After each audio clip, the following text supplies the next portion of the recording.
Good morning to the world. My name is Dairuka, and I am a fool. I'm a fool with a lot of opinions though, and I like to make my opinions heard. Today, we're going to be doing something a little bit unusual. Now, you're probably used to hearing me rant, and my rants are fully unscripted. I do not do anything. I just make a PowerPoint presentation. I just go through the rants bit by bit, and I read them out to you. Today, we're going to be doing something very similar, except this time, we're going to be doing a mandate principle tier list. We're going to be going over all 21 mandate principle groups, and I'm going to explain to you why I believe some of them belong in the S tier, and why I believe some of them belong in the F tier. Now, you're probably wondering where the F tier comes from. Well, that's because I made my own little tier list. I think it looks a little bit prettier than the one you're probably used to seeing with the black background, the one that uses the website. I could use the website, but I like a little just extra production value. It just makes me feel a little bit better. And as you can see here, it actually explains to you why everything belongs in which list. If it's a meta pick, it's going to go in S tier. If it's a strong pick, A tier. If it's a strong situational pick, B tier. If it's a weak situational pick, C tier. If it's a weak pick in general, D tier. And if it's one that I would never pick in a million years, personally, you might like it, and I'm not telling you not to like it, and I'm not trying to call what you like bad, but I would never pick it, and that's why I would call it a bad pick. So what we're going to do is we're going to take these icons here. I actually made icons for all 21, and we're going to place them in each one, and I'm going to explain to you why I believe each one belongs in each tier. And I hope that you can find some agreements in it. I don't guarantee that you will, especially since I'm not going to be touching the central identity pillars, and mostly because they're locked in with certain principles, and that does change what I consider to be the value of the central identity pillar. But beyond that, here we go. Let's get started. Starting off in alphabetical order, we begin with advanced research. Now, advanced research is actually one of those rare mandates that just throws an entire bevy of lovely effects your way. There are so many beneficial effects on advanced research that it used to be considered quite possibly the number one pick in the game, probably more than construction at the time. And the reason why is simply because of its final form, where it gives you in previous patches, it gave you plus 10 maximum innovation investment. Now, it only gives you plus 5. They nerfed it. But even with the nerf, I still consider this to be a very powerful pick, and not just because of the maximum innovation investment, but because of the technology spread, the negative on head time penalty, which is very useful, especially if you're a great power who is well ahead of everybody else. Say you start off as Prussia and you form Super Germany, or you're playing as France this time around. This is definitely a must pick for those countries, especially since they can make full use of the maximum innovation investment.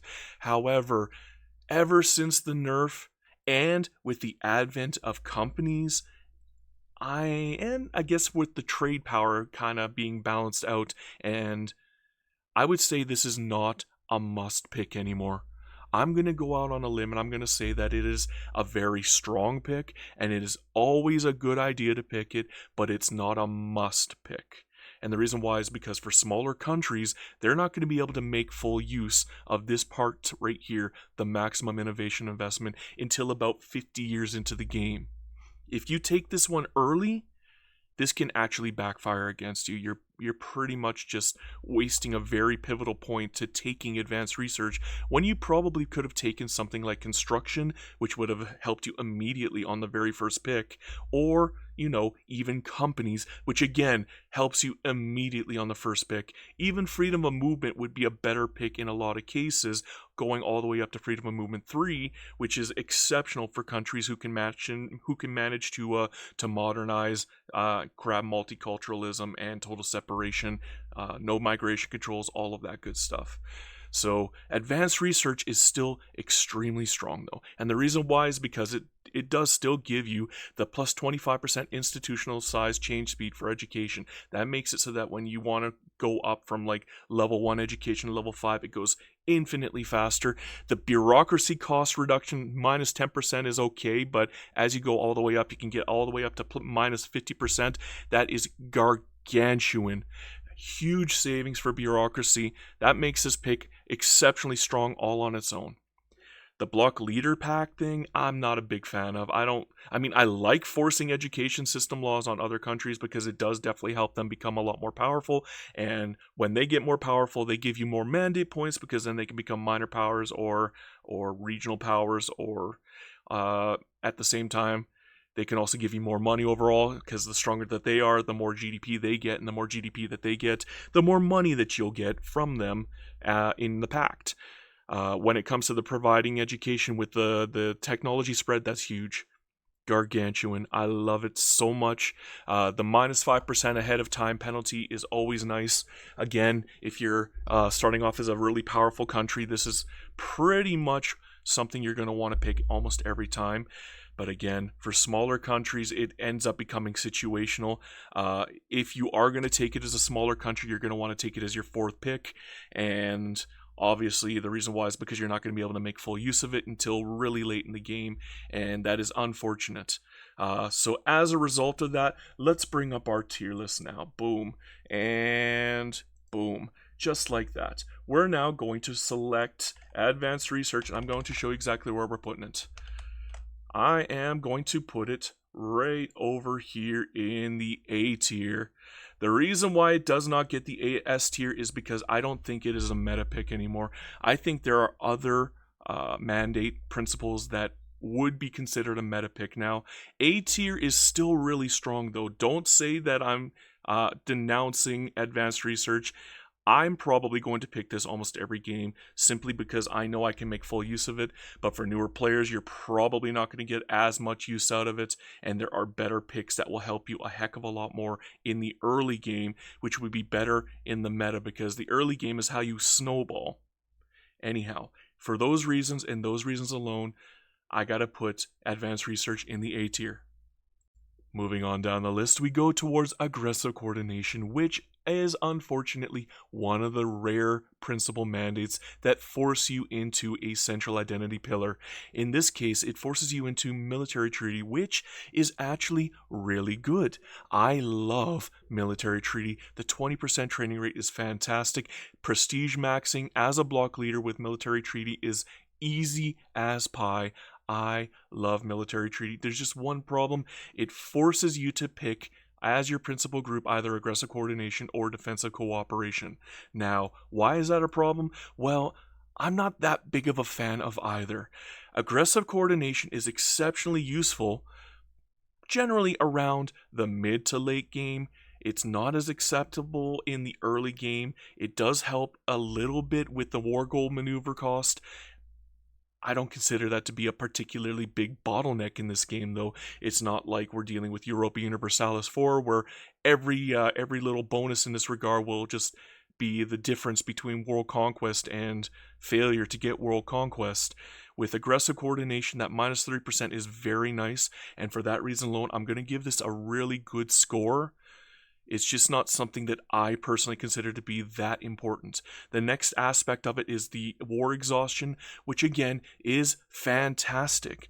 Unfortunately, aggressive coordination comes with negative penalties, which completely destroy its value in the early game. You see, in the early game, unless you're already playing a great power like Russia, Super Germany, France, or Great Britain, you're going to run into issues where infamy is your biggest bottleneck.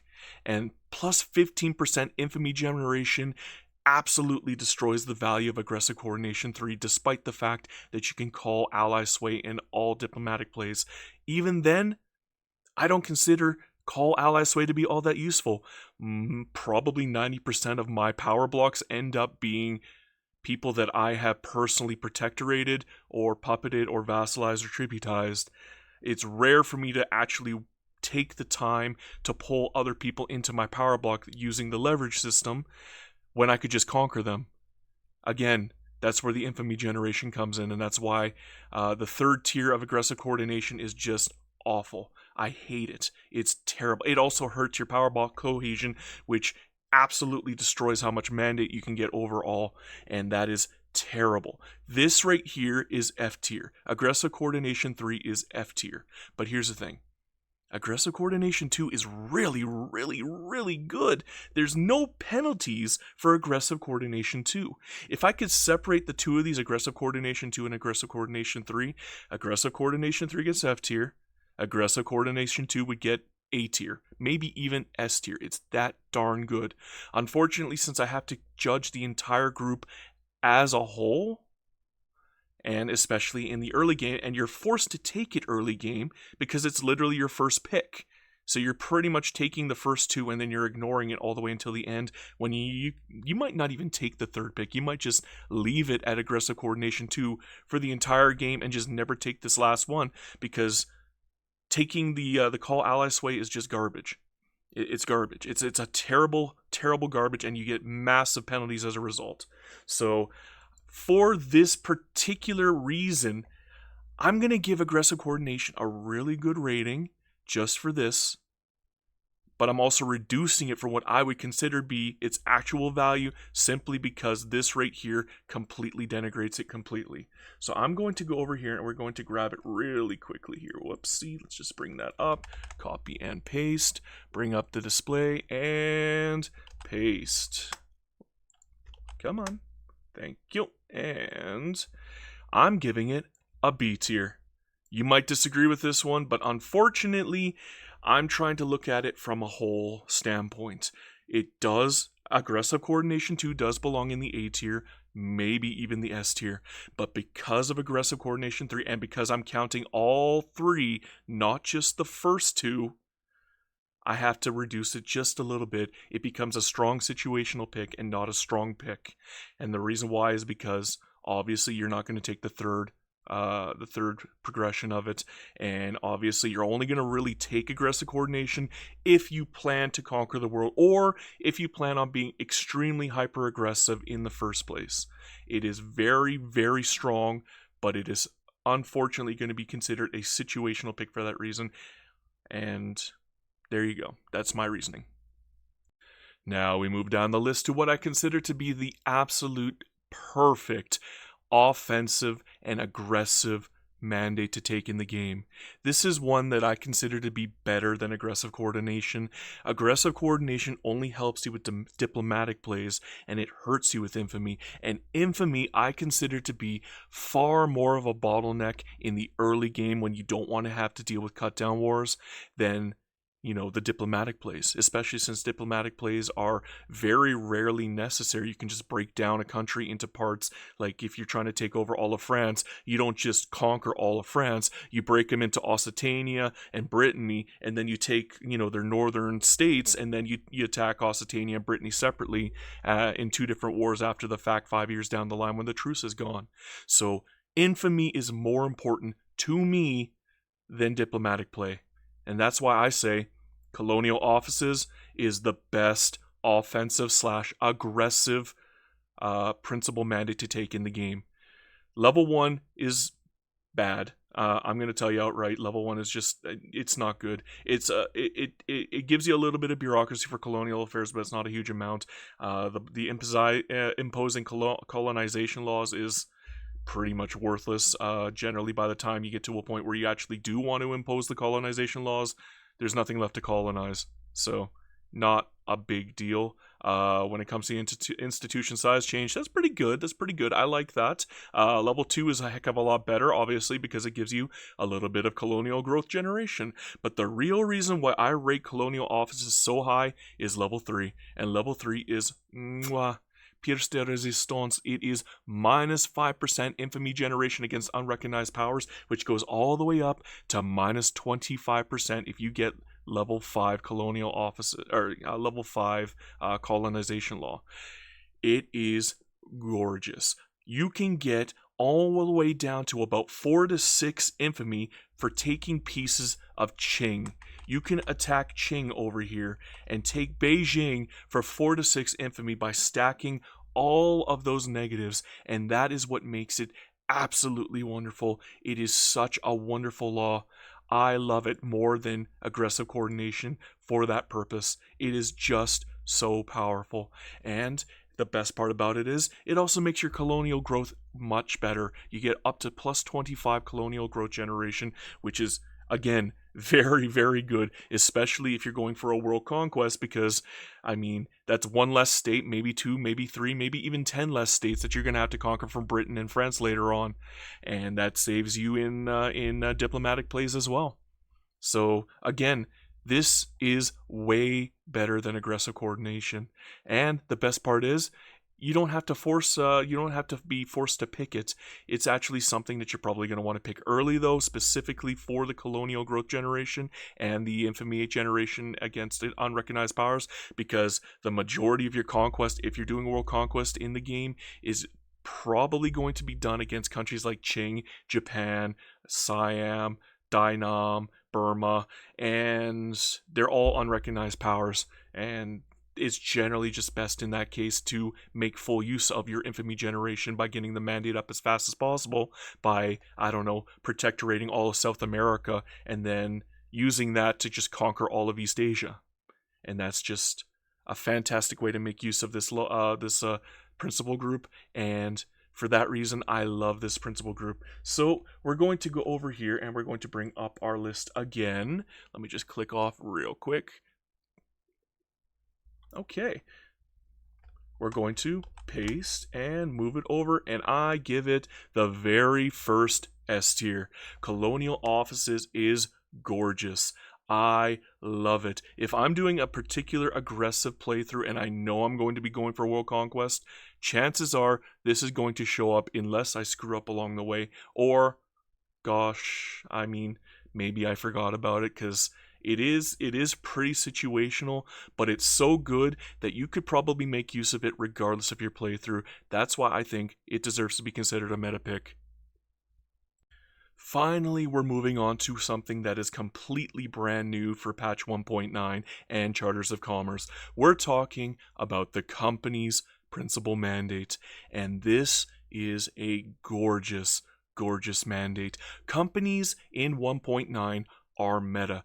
Not just the mandate, but the actual companies themselves. If you want to get really strong in this game, you need to pick very strong companies. Duro y Campagna, for instance, is a absolutely fantastic company. It covers 3 of the most important resources in the game for growth, and you can take an extra charter and use it to give even more, which is wonderful, wonderful, wonderful. But what happens if you run out of charters? Especially since you're giving out monopolies, especially if you're giving out colonization rights and all that other good stuff. Well, here's the thing. You can get just a little bit more by going for companies 2, and you can even get an extra company by going for companies 3. My goodness, getting more companies is always, always a good thing in this game, and I mean it. Not to mention that, you get a 10% company throughput bonus from companies 1. Every single bonus here is just absolutely wonderful. If you're like me and you have a tendency to completely take over all of South America and make them into your protectorates, well, guess what? The free company charter and the free the max number of companies and the company throughput bonus, they get it too, which means they're going to be earning a ridiculous amount of money, which translates to you earning a heck of a lot more money as a result. And when you think about it, it actually makes them stronger, so they are going to almost guarantee give you mandate points because they're always going to stay as a minor power at that point. If you did something different, like say you went for vassalization and you went for the plus 25% income transfer, well, that's actually a detriment now. It was always a detriment. I considered it to be offset by the fact that you got a lot of authority from it, but it pretty much guaranteed that your subjects would go bankrupt more often than not, which weakened them and made them unable to give you mandate points, and you had to deal with revolutions pretty much every 5 years, which is absolutely irritating, which was offset before And we'll get into that later. But companies is almost the exact same thing when it comes to making them stronger and giving them more money, which translates to you taking more money, and it's probably a heck of a lot more than plus 25% ever would give you. It would probably translate to maybe 200, 300, 400, 500%, depending on how good the company is that they take. It gets ridiculous. Companies should be maybe your number one pick in a lot of games. If you're playing tall, take companies. If you're going wide, take companies. If you're not taking a lot of protectorates or tributizing a lot of people, take companies. If you're tributizing a lot of people, you darn well had better take companies. This is a ultra powerful pick. This is such a powerful pick that it can turn garbage countries like, say you tributized Hawaii and they're just completely backwards and you're super duper advanced. It's like 50 years into the game. Well, you take companies 3 and all of a sudden they're now able to make a company for themselves, which they couldn't before because they don't have corporate charters. Well, all of a sudden they're really, really powerful because now they got the company working and it's drawing in a huge amount of money, a huge amount of trade. They got really lucky and they picked the right company for this situation. And gorgeous. Absolutely gorgeous how it turns even bad countries into really good countries. And it actually makes it so that protectorating and tributizing small, otherwise worthless countries that most people would conquer, like Uruguay or even like Aceh or Selangor, well, you could probably take those as protectorates now. And if you have companies, 1, 2, and 3, they're going to be a heck of a lot stronger, because now they have a company access, and with a little bit of luck and a little bit of help from the AI, they can make use of it. And not to mention, you could always just put a regional company in there using your charter, and it would make use of your tributaries and your puppets and all that other good stuff. So companies deserves attention. This is definitely a little on the overtuned side. This is probably going to end up becoming my number one pick in a lot of future games, just because of how unbelievably powerful I consider it to be. So we're going to now bring up the display capture, and we're going to, let me just see if I can get this working. Bum, bum, bum. Now, copy and paste, beautiful. Now we're going to move this over, and S tier. Was it any question that this would end up in S tier? It is just so powerful. It belongs in S tier. It actually belongs to be number 1 in S tier, I would believe. Better than construction. It's that good. Moving on to the one that we were just talking about, construction. This is, without a doubt, the most picked principal group. Not just by me, but by pretty much everybody. And the reason why is simply because it gives you the most powerful modifier in the game. State construction efficiency is ungodly powerful. It is so ungodly powerful that we are theorizing that it is possible to make money by stacking state construction efficiency to a point where the baseline privatization actually gives you more money than what you invested in constructing it in the first place. So construction is gorgeous. Everybody knows this. This is just universal. This is something that everybody should know, and if they don't know, well, I'm telling you now. Construction 1 is so good that I'm actually surprised that they didn't fix this for patch 1.9 like they did with what they tried with Vassalization, where they went 10 authority per subject, then 15, and then 20. I'm surprised they didn't start off at like plus 2.5 and then go to 5 and then go to 10%. To guarantee that you'll go all the way up to construction 3 as fast as possible, because what most people do in their games, including myself, is they'll take construction 1 as their first pick, and then they won't fill it in until the end when they're out of mandates to take for everything else, just because construction 1 is infinitely more powerful than any other of the constructions. The United Construction Conglomerate, which is technically a basic corporation or a basic company, is very powerful. There are alternatives that that are better than it, simply because the bonus from it is really good, but the choice of production, the choice of buildings like steel, tools, and glass. There's a lot of other buildings out there that are really, really good, like Dairuka Campagna, which actually overlap with it, and that can actually be a negative in the long run for you. So if you're not planning ahead, you might not even want the plus 20% construction sector building throughput, although it is super duper lovely and it is wonderful to have.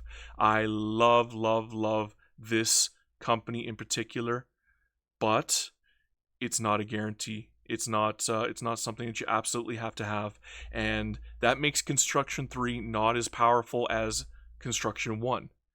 At the same time, Construction 2 is a nice bonus, but it is 100% not necessary. The plus 75% infrastructure usage is almost nothing in the grand scheme of things, especially when you compare it to other bonuses like the plus 10% infrastructure that you would get from transportation infrastructure, or even like the convoys one. I think internal trade, one of the other ones offhand. And the reason why I say that is just because it's not a huge amount. At most you can have like 30 infrastructure used up by construction buildings, and minus 75% will reduce it to maybe saving you 22, maybe 20 infrastructure. Not a huge deal. Not a huge deal at all, especially in comparison to other bonuses that you can get. But the first bonus, the 10% state construction efficiency, is just so ungodly powerful, so useful, so universally acceptable that any game that you're playing, you're going to want to make use of Construction 1. I almost always pick this one myself, which is why I glaze it so much. I don't think that you have to, but I mean, 10% state construction efficiency is gorgeous. It immediately turns anything better. It's free construction. I can't put that any other way. It's effectively just free construction. It's like putting a road maintenance down on every single state. But it's not just your states that it's doing it for. I have to remind you, this will happen for all of your block members, which means every one of your protectorates, every one of your puppets, every tributary, every puppet, they get full usage out of it, and they are going to make very good use out of it. It makes them stronger. It makes them make more money overall. It makes you more money overall from the packs, and you want this. It's such a good one. So let's bring up the list again. Let's give that a quick copy and bring up the display. Now we're going to swap over and let's place that in the S tier. Of course, S tier. It would be uncivilized to put that anywhere else. Construction belongs in the S tier. It belongs ahead of companies even. Well, maybe not ahead of companies. Maybe ahead of colonial offices. In fact, maybe I should reorganize these. I don't know. Nah, you know what? We're not going to reorganize these. It might be a little too difficult for me because I don't think I have it separated on the list. So we're just going to keep it as a basic S tier. So that's good. I love construction. I think you should love construction too. It's well worth it. I think we're finally moving on to one that I'm going to consider a controversial placement. We're moving on to Creative Legislature. Now, Creative Legislature is a very, very situational pick. I have gotten into the habit of making use of Creative Legislature for the usage of minus 33% enactment stall chance in games where I can't save scum, where I can't go back in time, where I can't really afford any failure in my law enactment. Currently, Creative Legislature is not as important as it used to be. It used to be pretty paramount. I would have actually considered this to be an A tier pick in patch 1.8 and earlier, specifically because Corn Laws wasn't always accessible for everybody. And even if Corn Laws was accessible for everybody, it was only useful for the 4 economic laws anyways. And it wasn't useful for multiculturalism. It wasn't useful for total separation. It wasn't useful for no migration controls, which are all very hard to pass sometimes. In this version of the game, 1.9, we have law commitments, and law commitments denigrates the value of creative legislature by quite a significant amount. The only times I would consider creative legislature to be very useful now are with the really hard ones to get a law commitment on, which would be multiculturalism and maybe total separation. Maybe the communist laws. If you want to go communist, this is a great one to take, specifically because I don't think you're going to be able to get a whole heck of a lot of law commitments for communism. It takes a long time for the AI to even take communism. Usually after the Vanguard events in like the early 1900s, you're not going to be able to get. You're not going to be able to beeline without the use of creative legislature, unless, of course, you do it the correct way and you get your trade unionists very, very powerful very, very early, which would, require universal suffrage, which thankfully you can get through law commitments. So again, that denigrates the value of creative legislature. At this point, I don't really consider the other bonuses to be particularly good anymore. I've very rarely failed on my laws. I think I've maybe failed 2 or 3 of them now, ever since we get the plus 25% bonus from law commitments. Usually the only ones I fail now are like multiculturalism or swapping off to corporatism or, communism. And maybe the plus 1 law enactment setback is going to be helpful in that case. I don't really particularly consider the minus 25% or the plus 25% for disapproval or approval to be particularly useful. It prevents a couple of them from becoming a stall later on, but just keeping them generally happy overall will do the same thing, and it's really not that hard to keep a lot of these guys happy. So again, I can't value this particularly high, and again, enactment stall chance has been pretty heavily denigrated. Now, you have to remember, I loved creative legislature. In almost every one of my streams, I took it as the first pick. I would go out of my way to take it as my pick. I would always go for ideological union. And I'm not a big fan of ideological union. I don't particularly like the power block synergy. I absolutely hate the power lock synergy in 1.9. There are massive penalties if they don't follow your synergy to the T. You can go all the way down to minus 30%, I believe, and that is absolutely awful. Ideological union is horrible now. I will never take this one ever again until they fix that. I can't take it. So that hurts taking creative legislature as the first pick now, which means its value goes down even further. So here comes the controversial part. Now again, I have to remind you, I used to be a gigantic fan, a gargantuan fan of creative legislature. Well, unfortunately, that's going to change. We're going to have to bring up the list now. Boom.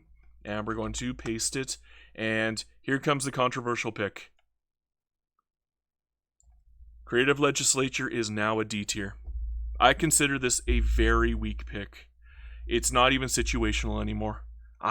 Maybe before I would have considered it a strong pick or even a B tier with a strong situational pick, but in the current meta of the game, in the current state of the game, in the way that it is set up now, I can't give love to creative legislature. It's just not as good as it used to be. It's been heavily nerfed by power creep. The current meta and the power creep has reduced it to almost nothing. And what feels like a nerf to ideological, it never really used to be as bad as it is now. Like it always existed before, but now it feels way worse. I tried using ideological union in one of my games and I couldn't get off the minus 30%. Like the cohesion penalty was just horrifying, and it made it unfun. I had to switch off of it. And what's the point of taking creative legislature second, third, or fourth? The whole point of creative legislature is to take it as the first pick, and it just isn't valuable anymore.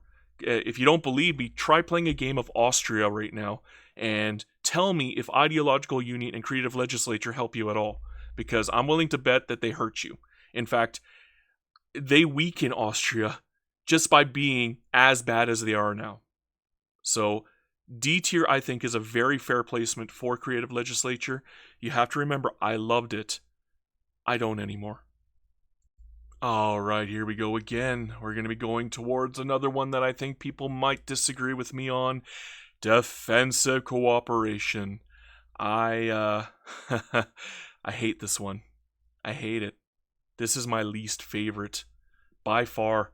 I know a lot of people have some value for it. I have none. I can't think of any position where I would prefer this over any other pick.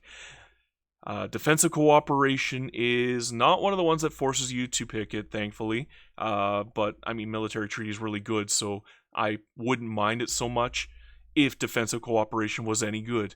I don't consider defensive cooperation good at all. If you have issues with your protectorates attacking each other, what are you doing? You should be putting a stop to that regardless. You should be puppeting the ones that are hyper-aggressive at that point, and then they can't attack anybody. So that should be your number one priority. If you think that, like, say, you protectorated Afghanistan and Persia, and they keep getting into a war with each other, well, puppet Persia or puppet Afghanistan, whichever one is doing the aggression. Usually it's Persia in a case like that, so you're going to want to puppet Persia. So, again, this value, this bonus rate here is pretty worthless. The only time I could see it being useful is if you're playing like Russia and your goal is to take over the world by vassalizing everybody, making use of sovereign empire. And again, you draw everybody in with a bunch of leverage, and then you can use where'd it go? Defensive cooperation to prevent them from attacking each other while they're under your spell, and you try to make them into a protectorate at that point. That's so specific. That is so hyper niche that I can only think of maybe a couple countries that could really make use of it. That might be good for a specific playthrough, but in general, the bonus is just bad. Another bad, bonus is obviously changing the army model. What's the point of this? Do you really care that much about your protectorates coming into war with you? If you're fighting a war and you're relying on your protectorates, you're doing it wrong. Okay, you're doing it wrong. You should not be relying on them in the first place. So who gives a crap about what their army model is? This is a non sequitur. It doesn't exist. It shouldn't exist. It's bad. The minus 50% sway maneuver cost for the diplomatic play target. You save 10 diplomatic play at most, maybe 15. What a terrible bonus. Like, none of this is good. And the third one is even worse because all it does is draw in the non-protectorates into a defensive diplomatic play. Again, you should already have your own allies or your own defensive pack set up. You shouldn't have to rely on effectively weaker members in your bloc to join into your war. Like, if you're playing as Russia, you're not going to be protectorating Prussia until they're really weak. So what's the point of calling them into a war? Or if you're leveraging on them, they're probably weak already because they're not going to go into your bloc if they're powerful. They're going to have their own bloc. Austria has their own bloc. Prussia has their own bloc. So even forcing them to lose the bloc in the first place requires you to make them into a minor power. Yeah, a minor power. So where's the value in this? This is garbage. I hate this principle. This is so undertuned that it belongs in below F tier. I should make a G tier. I should make a Z tier for this one. Okay? And I'm going to bring this up right now. We're going to bring up the screen. Let me just click that off here. And perfect. Now we're going to paste. And here we go. I would like to put it all the way over here. I hate this mandate. This is not good. I can think of a couple niche scenarios where it can be somewhat good, and then in that case, it'll be a weak situational pick.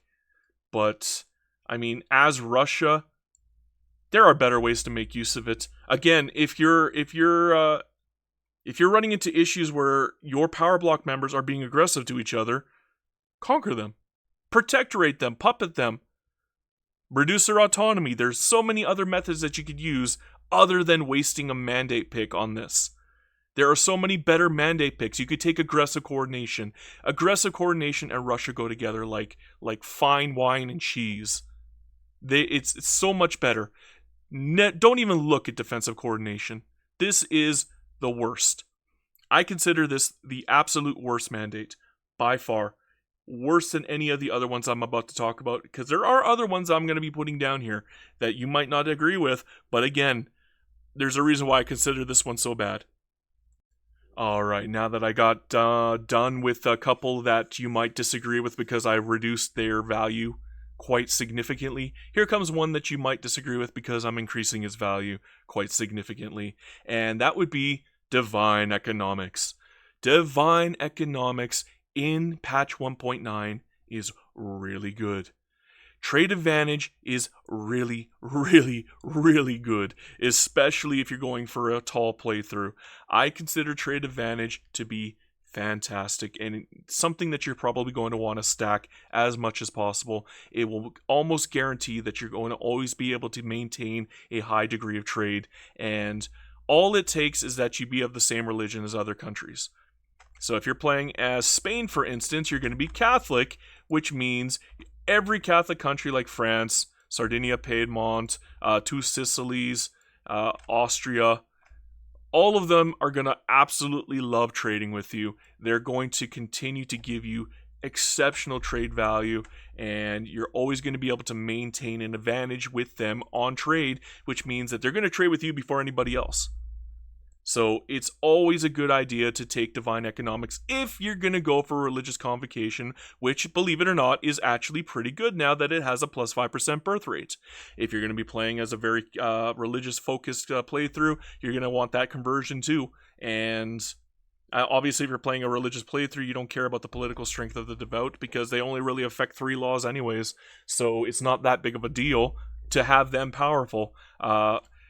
When it comes to divine economics, though, the other bonuses, well, I hate to break it to you, I don't consider these particularly good. This one in particular is actually a negative. The plus 50% income transfer from heathen subjects is a big detriment if you're protectorating Dinam, or if you're protectorating Siam, Persia, any of the other countries that have heathen status for you. If you're playing as, like, say, Spain, that will pretty much guarantee that they'll run into bankruptcy issues and that they'll be revolting all the damn time, and that is not good. The next bonus, obviously, is the oversight. I'm not a particularly big fan of giving even more clergy jobs out there. I would prefer not to, personally. It also feels like it does increase the amount of clerks. I'd rather have shopkeepers than clerks myself, but, I mean, that's up to you guys. The next one, obviously, is the plus wages, which, honestly, depending on how you're playing, can be an exceptional thing or it can be a horrible thing. A lot of people will consider this to be particularly exceptional, especially once they go for communism and they're stacking for standard of living with high wages. You can go probably 30 plus standard of living if you're really, really good at the game. For most average people, they might even get to 25 without even really trying. This is a really good pick now. Divine economics deserves more attention than what it's been getting. Religious convocation in general, as a central identity pillar, should be getting a lot more interest nowadays. So here's what we're going to do. We're going to bring up the list.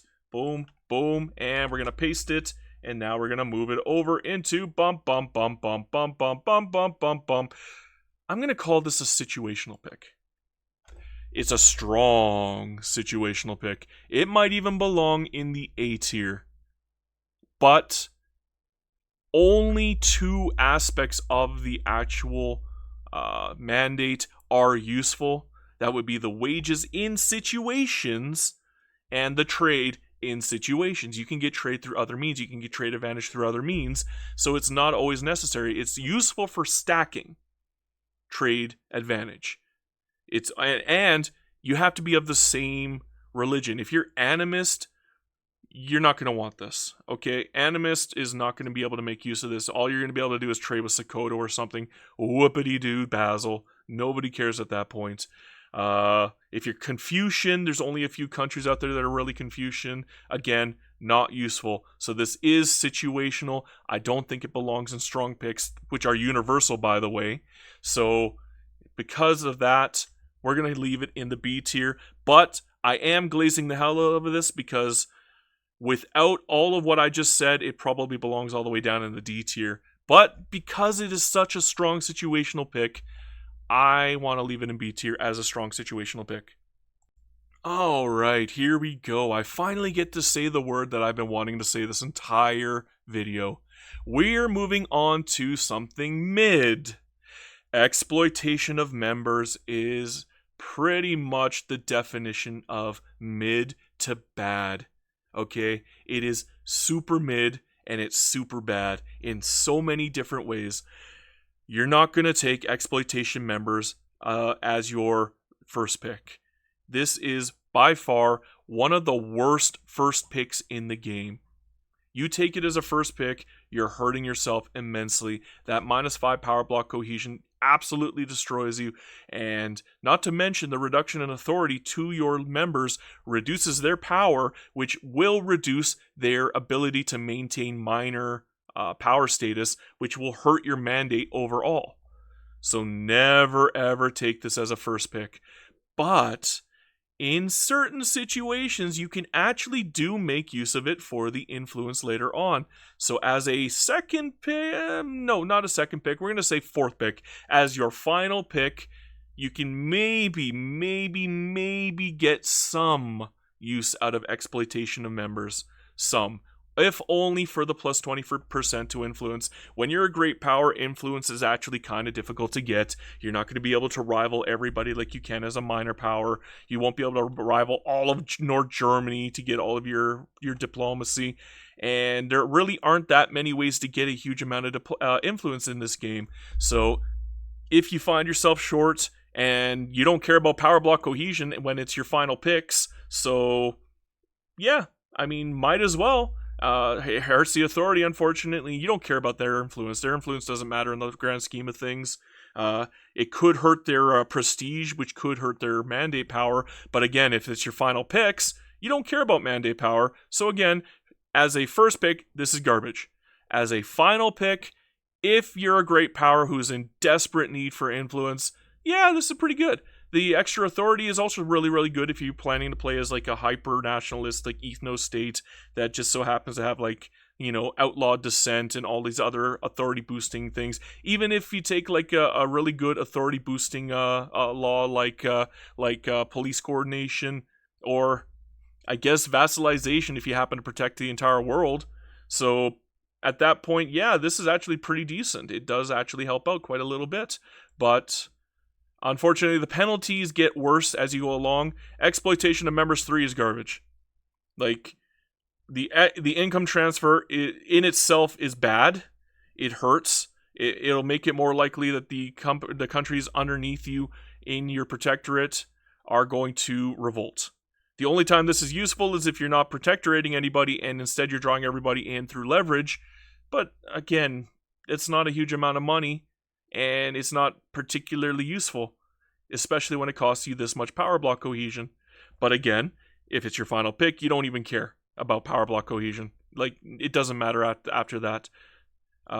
So maybe it's worth it at that point, but again, it's not worth it if you're protectorating. In fact, it's a penalty if you're protectorating.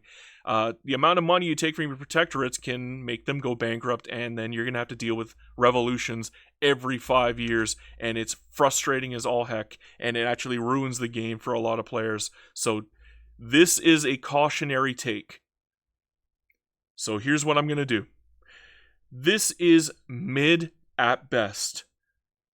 Maybe C tier. We're going to move off back into our lovely little listing here. Bring that up, and maybe C tier at best in the perfect storm situation. But universally, oof, it's not that great of a pick. It's not an F tier. It has use in some cases, but it's not worthy of a C tier, I don't think. I think it belongs in the D tier, if only because it takes very special situations that will make it useful, and even then, it's weaker than weak when it's useful.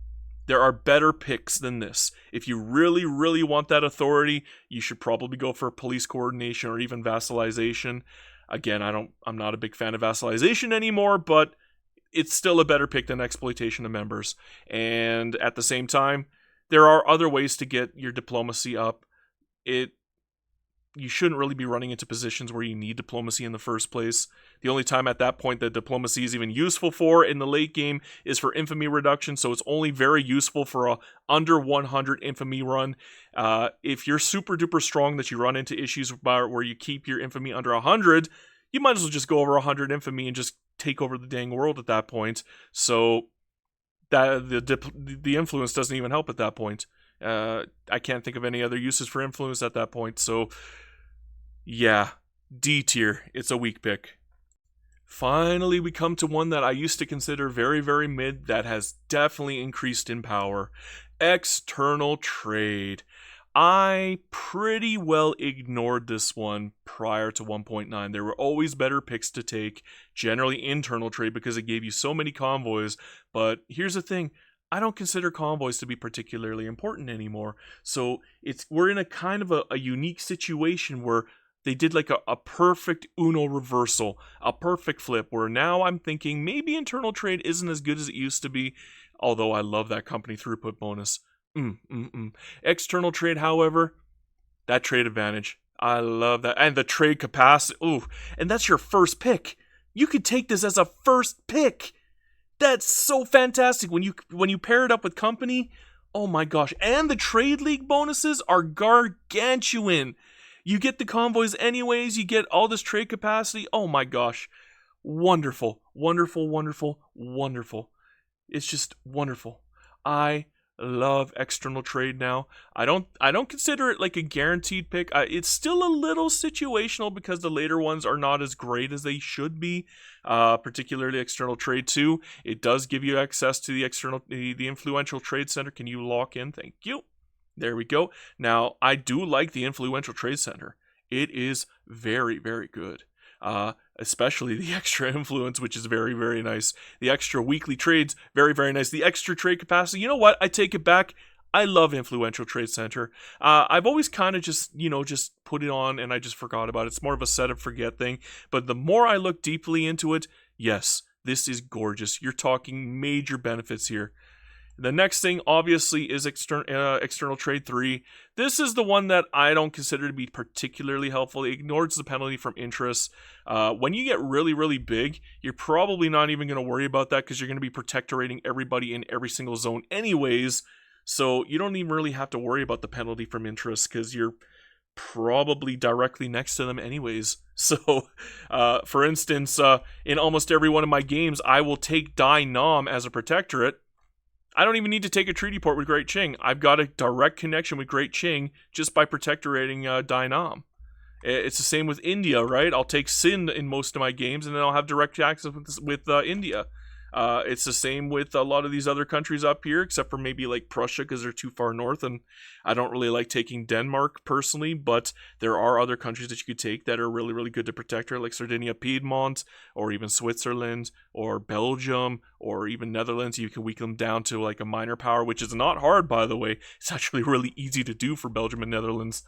But yeah, that's a good way to go. And external trade is very powerful in the current patch. 1.9 just took external trade. It took it from a mid, like maybe CD tier, and it brought it all the way up to an A S tier. I'm not going to call it an S tier. I don't think it's meta yet, but it's super duper close. This is one that I think is just borderline S tier. This is like top tier A tier. That's how good external trade has become. It is fantastic. And now that I'm looking at influential trade center a little closer, you know what? It might even be better than fantastic. It might be just gorgeous. This is a tough choice. For me, this is a tough choice. I'm going to get flack no matter which one I pick here. I know somebody's going to yell at me and be like, no, it deserves better. It deserves better. It deserves to be S tier. I don't want to put a million up on here on S tier. So I'm not going to call it meta. I'm going to call it strong. I can think of situations where I'm not going to want to pick it, particularly not trade-heavy playthroughs. Whereas with everything else, I'm going to want to take pretty much every game. Well, except for maybe colonial offices if I'm not going aggressive. So maybe external trade does belong in S tier? Huh. If I put advanced research in A tier, I'm going to put external trade in A tier. I think they're pretty on par. They're borderline S tier.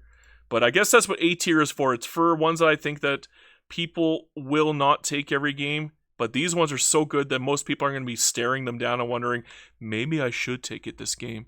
Whereas advanced research has become kind of like a, you know what, I'm 40 away from the cap anyways. I'm not going to be able to cap out until like 50 years from this point.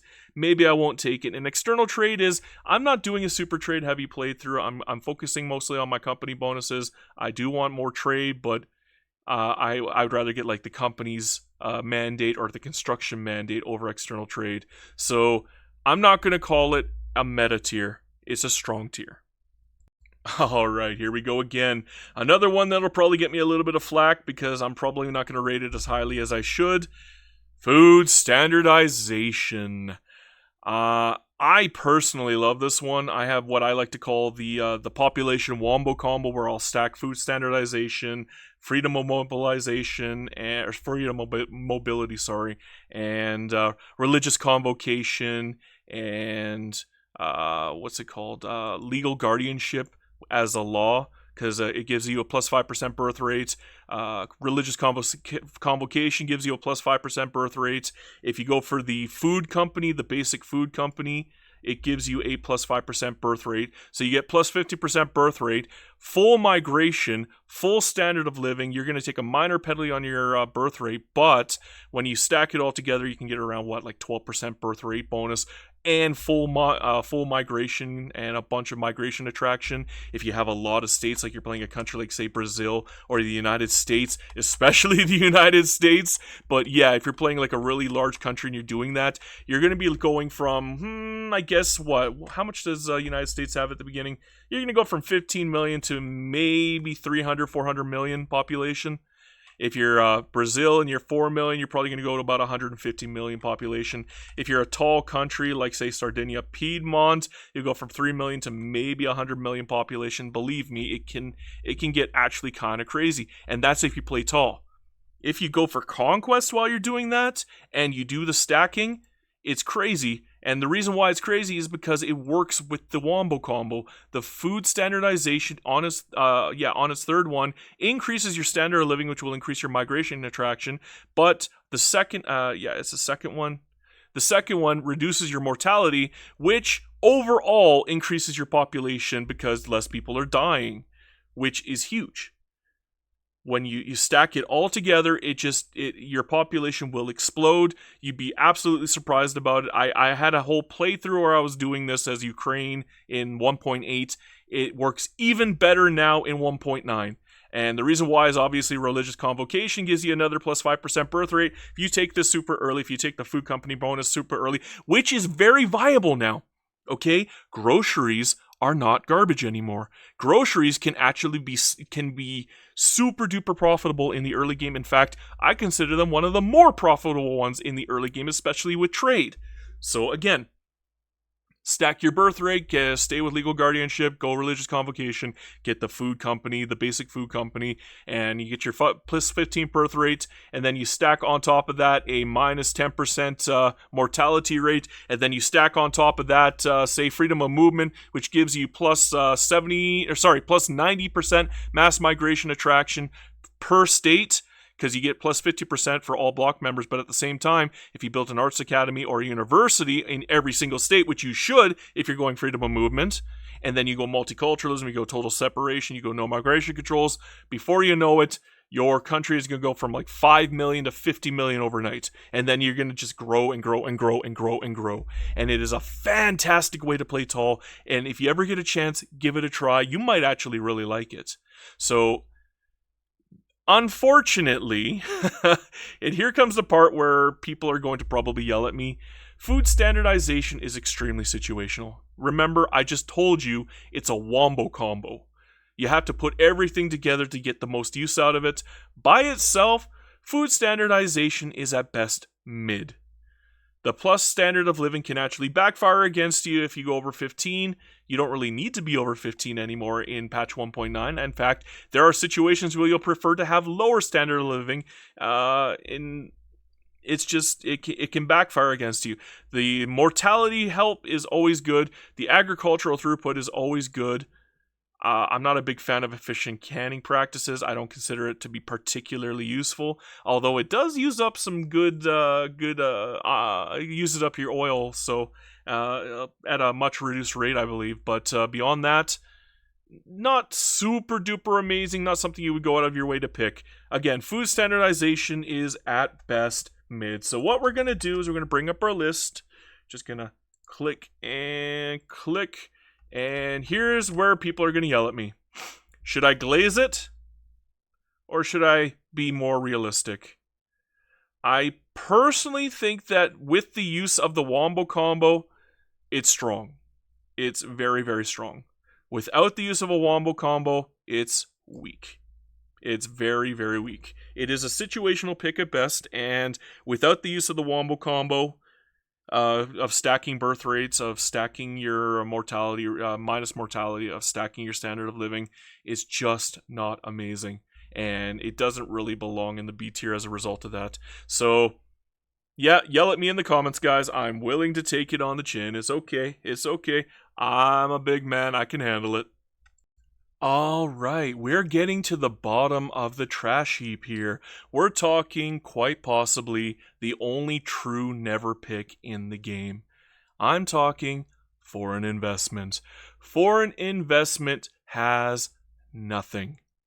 I can't think of any use for foreign investment that doesn't already exist in another form or is not necessary to begin with, okay? Foreign investment at level 1 gives you increased leverage for economic dependence. Now, maybe if you're playing as Russia and you're trying to take over the world by forcing everybody to become your vassal, by, using leverage to bring them into your country, your country's power block, and then you can vassalize them that way by using the vassalization mechanic from Sovereign Empire. But that's super duper niche. That's almost unheard of. I don't know anybody who does that in their playthroughs. Maybe you'll see it in like one playthrough on YouTube just to prove that it can be done. But beyond that, who really goes out of their way to do that?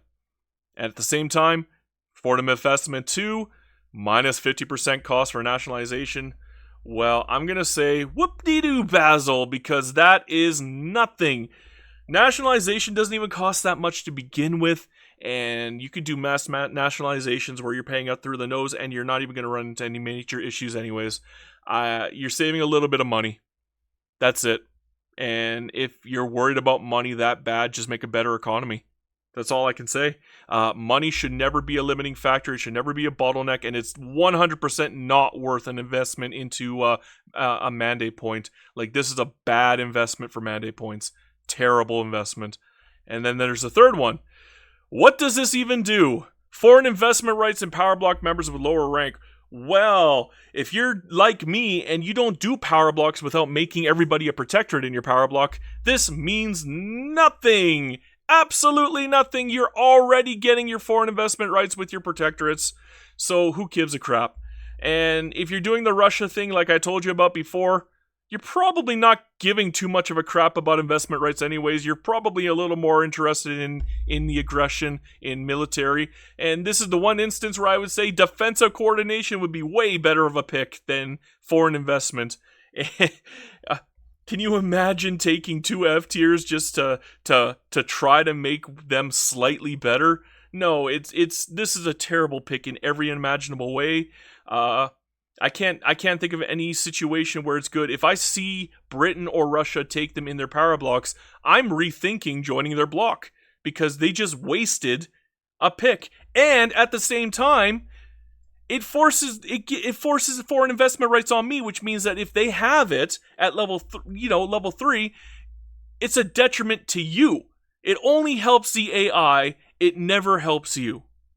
So why would you ever join a power block with foreign investment at all? Ever? It's contradictory. It's detrimental. It's detrimental to you. You're gonna hurt yourself by taking foreign investment. It is not a good pick. In fact, this is the worst pick in the game. Worse than Z tier. I'm gonna give it a alpha, beta, kappa, omega tier. Like, it doesn't deserve to be in the alphabet at this point. It deserves to be in the Greek alphabet. It doesn't deserve to be in the same language. Okay? It's bad. It's so bad. And if you disagree with me, I'm okay with this. I'm okay with people not agreeing with my subjective, viewpoints. But I'm sorry, guys. This is garbage. It belongs way over here if I was doing that, but I'm not doing that. We're going to keep it alphabetical. So just garbage. It's such a bad pick. Don't ever pick it. It does nothing for you. And don't ever join a power block that has it because it can hurt you. In fact, it can really hurt you.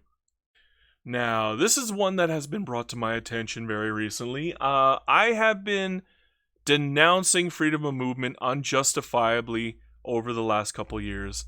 I never really considered this one to be particularly powerful. I never considered it to be particularly good. I definitely changed my mind since we discovered the usefulness of the Wombo combo that I told you guys about before, where you can stack your birth rates, the minus mortality rate, and your migration attraction. I love freedom of movement now. I consider it to be one of the top tier ones. It might not be meta, but it is definitely a worthwhile pick, especially if you're doing a specific playstyle. But even if you're not doing a specific playstyle, if you just so happen to be taking total separation, no migration controls, and even cultural exclusion, you're going to want freedom of movement. It will increase your population tenfold. It does an absolutely wonderful job on that front. And not only that, if you happen to do something very crazy and you manage to, say you're playing Japan and you break Qing down into a minor power and then you protectorate them, well, here's the thing. You can actually force them to, it doesn't force them to open their borders, but you actually get migration from them, even though even though they have a closed borders. Like, it always allows the migration within the power block, even if they have closed borders. It works like a charm. So if you're like Japan, if you're playing United States or any other country that just so happens to, balkanize Qing, and then you protectorate like the really high population areas like Suzhou or, Fujian, Anhui, and all that other stuff, yeah, you're going to get a ridiculous amount of migration coming your way. In fact, if you're doing a tall migration playthrough, my suggestion is to balkanize Qing and do exactly what I just told you. You will love it. You will absolutely love it. It actually allows migration despite the fact that they close the borders. You don't even need Kingdom of Heaven to make use of this power block bonus. You just have to put them in your power block, and the best way to do that is to protectorate them. So just put them into a minor power status, force them to release Yue, force them to release Yunnan, Manchuria, Mongolia, maybe even Anhui if you really want to be like that. But just weaken them, break them apart, lower them into a minor power status, and then protectorate them, and then reap the benefits like you've never seen before. It is insane how much population you can get that way. It is wonderful. And another thing about freedom of movement is you can stack migration attraction bonuses like crazy. I managed to get 300+300, I believe, from mass migration attraction, and yeah, it's all because of freedom of movement, because you can get up to plus 90% just from this. You get 50% for the mass migration attraction, you get plus 20% from an arts academy, you get plus 20% from university. Put it all together, that's 90% on every single state, and all of your block members get the mass migration attraction too, and you actually do want, in some cases, for your block members to get some migration. Here's the thing. If they keep getting some migration, you're not stealing all their population. And if you're not stealing all their population, they don't go bankrupt. If they don't go bankrupt, they don't revolt. This right here is one of the best principles that you can take if you plan to vassalize the whole world. I'm not even kidding. If you plan to vassalize the whole world, this is infinitely better than almost every other vassalization mandate out there. It's better than vassalization. It's better than what's it called? Exploitation of members. It's better than defensive coordination. It's better than foreign investment. It's just the best. This right here will help keep your vassals from revolting, because Even one mass migration in your vassals will keep them from running out of population, and they can keep growing and they can keep getting their GDP up, which will result in you getting more money from them overall, even if you reduce the subject payments, which is what I do with all of my vassals now, because I will reduce the subject payments just to prevent them from revolting, just to keep their mandate power, because that's what vassals are to me at this point. They're mandate points. I use vassals mostly for the sake of getting as many mandate points as fast as possible so I can finish up my power block as fast as possible. And the money that you get from them is just bonus. So yeah, make use of freedom of movement. It is absolutely gorgeous. You're going to want it. However, it's not so good that I'm going to say that it deserves to be meta. I just think it's a really, really strong pick. It's not meta. I don't think you should pick it every single game, especially if you're not going to be opening your borders. In fact, it might even belong in B tier as a strong situational pick. The only reason I would consider it to be an A tier is simply because, I mean, you can force migration. Just by forcing migration on Qing makes this a strong pick. Take over Qing, force the migration on them. Take over Japan, and you can force the migration on them as well. How many people out there will protectorate Japan in their game just because they can? I know so many people who do that, and this will make that play even stronger. In fact, it makes Japan even stronger by doing that, by taking more and more and more of their peasants away, well, job seekers. They effectively make more job seekers overall and remove the amount of peasants that they have, which means that they're not as hampered as they were before by the amount of peasants that they have, which increases their standard of living overall, which means that they're going to continue to grow, and it's perfect all around for everybody. Freedom of movement is super duper strong. I think universally strong. I just don't think it's meta. So we're going to leave it an A. Here we go again. We're now talking about a primary principle which is attached to a central identity pillar. In this case, ideological truth and ideological union. This is an interesting one, and the reason why is because ideological union can be really bad.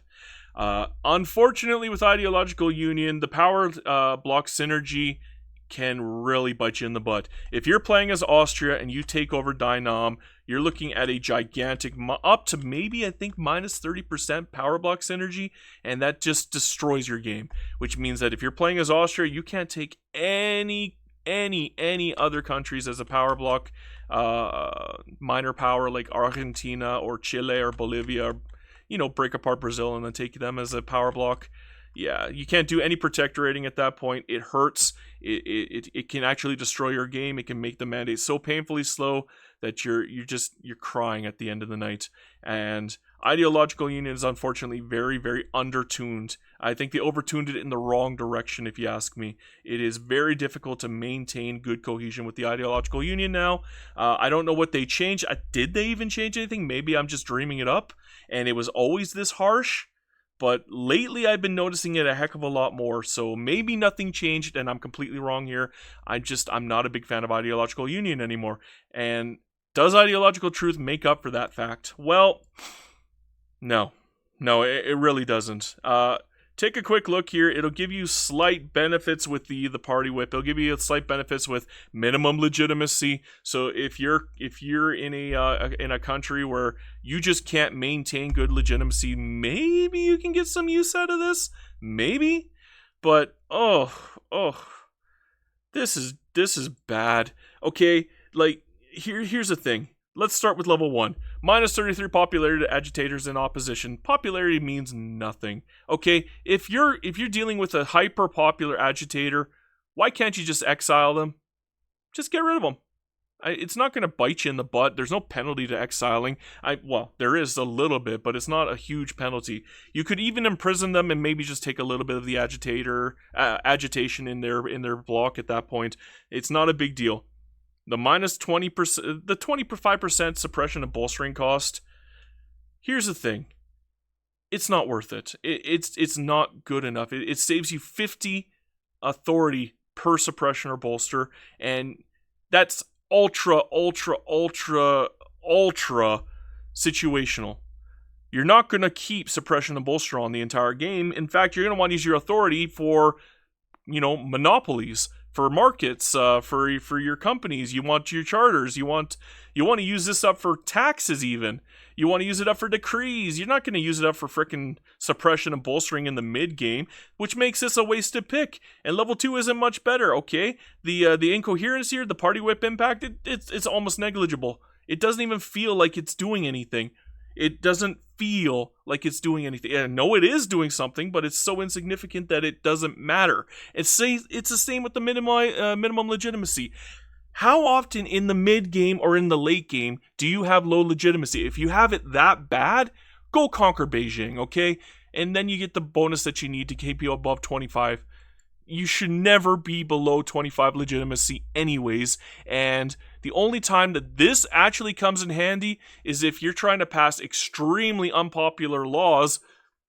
But again, if you're passing extremely unpopular laws, legitimacy is the least of your worries. You're probably dealing with revolutions at that point. So again, minimum legitimacy is worthless. It's worthless. This means nothing.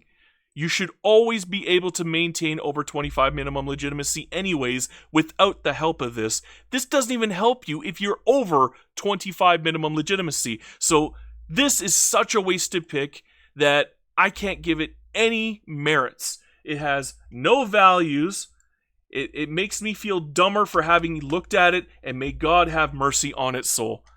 It gets F tier. Well, we're coming to one of my old favorites. I absolutely loved internal trade because convoys were life in patch 1.8.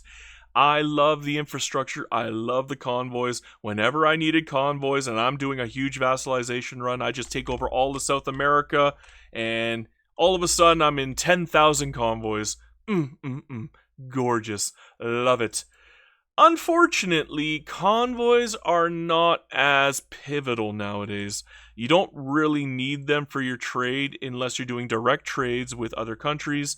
You still need them for port connection, you still need them for your supply, but it's super easy to maintain now because you're not limited in the number of ports. If you're playing a one province minor and you plan to play tall as that country, but you happen to have shorelines, well, here's the thing, you're going to have infinite infrastructure anyways, you're going to have infinite convoys anyways, because all you have to do is just keep building ports.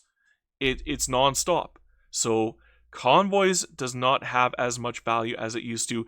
Infrastructure does not have as much value as it used to. So, unfortunately, internal trade 1 isn't as powerful as it used to be. I would have considered it maybe A tier. Now I'm going to be bumping it down a little bit, especially as we go through it. One benefit to it, obviously, is the company throughput bonus. That is huge. You're going to probably want that. A lot of people are going to take internal trade specifically for the company throughput bonus. It is that good. A lot of people will also enjoy the fact that it reduces the convoy cost of port connection, so you don't have to build as many ports. Again, not as hyper important as it used to be because ports are very useful now. They're not just a burden anymore. They're effectively just ports are just better versions of what they used to be. Everything about a port now is just better. It costs a little bit less to maintain. The subsidies are effectively what you're, putting the main money into, but you can reduce the amount of subsidies by making them profitable, and it's not that hard to do through trade. So again, the amount of ports is not the limiting factor anymore, so convoys is not as important as it used to be, which makes these not as important as they used to be. And again, with infinite amounts of ports, you don't really need the infrastructure because you're getting it from the ports. So the only really, truly useful thing here is the company throughput bonus. But again, unless you're doing it with a wombo combo with, like, say, company as a mandate pick, and you're just stacking as many company throughput bonuses as before, this might not be as important as it used to be. Internal trade was A tier in my books. I loved it. You needed convoys for whatever you did. Every trade required convoys, and you're always just begging for more convoys, just screeching for more convoys. But in patch 1.9, I don't think I've really gone under in convoys. I've been in the red before a few times, but mostly that's from neglect, and that's very easy to fix just by building more ports. I can't think of any situations where I really need the extra convoys anymore. unless I'm doing like massive amounts of trade with the rest of the world and deliberate trade, like where I'm doing, I want these goods here, I'll give you these goods, and the direct trade. Yeah, I'm sorry. I'm gonna have to do something that many people might disagree with. They might even hate me for it. They might even rage at me for it. Internal trade gets C tier. It is situational at best, and it's weak. It's weak compared to what it used to be. I would use it for wombo combos when I'm stacking company throughput. I would not really care about the infrastructure or convoy anymore. In fact, given the choice between internal trade and external trade, I'd take external trade 100% of the time. External trade is just way better now. Alright, here we go. We're talking about another one that people kind of like, but I consider to be pretty bad. The only times that I would ever consider market unification to be good is if Britain or Russia happen to take it and you want to join their markets as a smaller, insignificant country, because market unification 3 will bring them into your customs union, which is wonderful if you happen to be like Orania or Marina Kingdom or some small dinky country that doesn't have a very big market and has a hard time trading with the rest of the world because of the trade advantage leverage issue with declared interests, and you can't really get into Europe at that point. So yeah, market unification in that case is really good to join. It's a good pick for the AI to pick that you can join later. So if Britain picks it and they get level 3, yeah, you can join them. Pretty good pick at that point. For you to pick it? No, it's bad. I'm sorry, the trade advantage is really good, but it's only useful within your power block. And again, how often do you put actually good trade targets in your power block? Maybe Qing. But again, if they're already your protectorate, you're not trading with them anyways. So if you're going to weaken Qing to the point where they can join your power block, why wouldn't you just protectorate them and get even better bonuses, and especially if you could take freedom of movement and then you can get migration from Qing at that point, because that forces migration on them, which is better than the trade advantage at that point. I would prefer that over the trade advantage. Another one is you can't place an embargo on the power block members. Like, I mean, if they're protectorates, who cares? And again, how often do you bring in people who are not your protectorates into your power block? It's just faster and easier to protectorate everybody, force them into your power block, get your mandate points that way, than to deal with the leverage system, which is just wonky. And I'm going to have to state, the infrastructure is nice. It's not needed anymore. You don't have to beeline for railways anymore. You don't have to force yourself to make 1 million rails anymore. You can just build in your shoreline countries now. By building on your shoreline countries, you can just make a bajillion ports, and there's no real detriment to it. It doesn't even cost that much. So you're just better off going for a different pick if you're going to go for market unification. I mean, again, the customs union is nice, but at the same time, you could just protectorate them, and then you're already in your customs union. So what's the purpose here besides playing like a friendly playthrough where you're going to have other people join it? Maybe this is kind of useful in like multiplayer where you can just, merge together at that point, especially if you're like the same rank. I can't think of any other real uses for this. And as such, I can't really give it a high rank. I don't consider this to be a particularly useful pick. I can't even think of that many situations where it's useful. And in single player, I can't really think of any true situations where it's useful. Again, if you're doing like the Russia trick where I was talking about, where you can bring all the other countries in and you can vassalize them that way through sovereign empire, why would you care about bringing them into your block? Because you're going to make them your protectorate anyways. So why not take ones that would help you make it easier to protectorate them overall? I can't see market unification be picked over that. And it doesn't really work as a wombo combo either, so what's the use for it? It has no value, it has no purpose. It's useful only if the AI picks it, not you. So because this is a list where it tells you what you should pick, obviously it belongs in the F tier. It's a never pick. I can't see any use for this. I tried so hard to find a use for it. I can't find one. F tier. Alright, here comes one that I personally would rate a lot higher, but I'm willing to bet that a lot of people are going to agree with my placement on this one, specifically for one purpose and one purpose alone. The usefulness of militarized industry is extremely specialized. I love this one. I absolutely love this one. For me, it's a A tier. I'm not going to put it in the A tier for this one, specifically because there have been a couple nerfs. The main nerf, obviously, is to the supply routes. Because of the advent of ports being uncapped, supply routes are not that important anymore. You can get pretty much infinite convoys. You don't have to worry about supply routes anymore. The benefit of military goods costing less is always huge. The throughput is always huge, especially if you wombo combo it with the automotive and the arms industry companies. Love it. Absolutely love it. And balloon reconnaissance is mwah. I absolutely love all of this. If you put it all together, though, is it worth taking over another pick? If you were to compare militarized industry to construction, which one would you consider to be better? I'm sorry, I'm going to say construction's better. If you compare it to companies, which one would you consider better? I'm sorry, I'm going to say companies is better. If I had a choice between advanced research and militarized industry, I'm going to pick advanced research each and every single time. The only time I'm really going to pick militarized industry over those ones is if I'm going super hyper aggressive. I know I'm going to have 500 plus units. I'm going to be completely demolished when it comes to the cost. And I know I'm going to have a gargantuan industry when it comes to throughput. So yeah, I mean, in that case, it's better than all of the ones I said before. Again, that's very, very niche. That's very, very situational. I love it when I see Britain take this as one of their choices and I join their power block. This one always makes me happy. I love this one.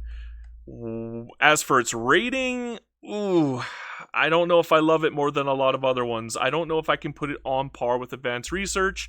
I don't know if I can put it on par with construction. I don't know if I can put it on par with colonial exploitation, which is even better for an aggressive playthrough. But generally, if I'm taking colonial exploitation, I'm probably going to be taking militarized industry alongside it. Again, it's for the wombo combo. If you're going hyper aggressive, you're probably going to want to take all of the hyper aggressive mandates. And this one is 100% intended for hyper aggressive playthroughs. Remember, I keep talking in the earlier states about, Russia can do this and Russia can do that for their war playthrough. Well, they should be taking militarized industry over everything else that I said. Okay, defensive coordination should not even be on the list. Militarized industry, on the other hand, should be on the list if you're going hyper-aggressive. Take colonial offices, take militarized industry, everything else is bonus at that point. Those two are the wombo combo by themselves, and they're amazing. They're just super-duper amazing. I would always guarantee that you'll never be disappointed by taking militarized industry, especially in the early game, because balloon reconnaissance makes you really, really scary. It makes you really powerful just because of the charter terrain chance, just because you got less of a attrition issue, and oh my gosh, if you win a battle, the amount of occupation that you take from them just increases exponentially, and you become a real threat. They will have to win almost 2 times for every 1 time that you win, just from the amount of land that you take from them by winning. Perfect. I love it. I love it. Everything about militarized industry. So I'm done glazing it, but now comes the realistic part. Is it worth A tier? No. I'm sorry, it is still a very specialized pick. It's still very situational. It's not universal. I would not pick it if I'm doing a tall playthrough. I would not pick it if I'm doing if I'm playing as, say, Spain, where I'm probably not going to go over 200 troops overall. But if I'm playing as Super Germany, you're darn right I'm taking militarized industry. If I'm playing as France or Britain, or if I'm playing as a country where I'm intending to take over the world, yes, militarized industry is probably going to be my second pick. No questions asked. I will take it before construction at that point. I'll take it even before colonial offices at that point. I love militarized industry, but it's situational. All right, here we go again. We're going into one that I think will be a little unpopular because I'm going to be glazing it a little bit. Here is one that I think deserves more attention. I don't think it got a fair shake with other tier lists. I don't think it got a fair shake on Reddit. I don't think it gets a fair shake, period. That is police coordination.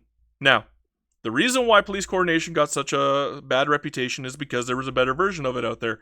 Vassalization. Okay, vassalization before patch 1.9 gave you plus 25 authority per subject. It didn't take much to get to 2 plus 250, right? It was literally just 8, 10 vassals in total. Believe it or not, that's not easy to do, but it was very viable for a lot of people, and they just liked vassalization fast because it was faster. It only cost you 1 mandate point at the very beginning, and that was it. And you can actually take vassalization as your second pick, your third pick, your fourth pick. You can do it when you got all your vassals already, and then you get all the authority off of that. Great. Unfortunately, vassalization has been heavily nerfed. You now have to spend all 3 picks, and you have to take the penalty. Plus 25% income transfer from subjects is not good. It is a penalty. The likelihood of them going bankrupt and the likelihood of them revolting on you every 5 years increases exponentially simply because you're taking more income from them overall. This is not good. It looks like a bonus. It's actually a penalty. This is bad. And all you get in return for it is decrees for 3 freaking mandates just to get your authority per subject. Because what most people used to do is they would take Vassalization 1 and they just leave it there the entire game. They wouldn't even go for Vassalization 2 or 3. Why would you need it? These are garbage. These are bad. These are penalties. Now you have to take Vassalization 3 if you want the authority. And now to get the same authority as Police Coordination 3, which also costs the same amount of mandates, and you're going to be level 5 for police anyways, so you're going to be 250 authority. You now need 13 vassals just for par. And you take a penalty, and police coordination has bonuses, whereas vassalization does not.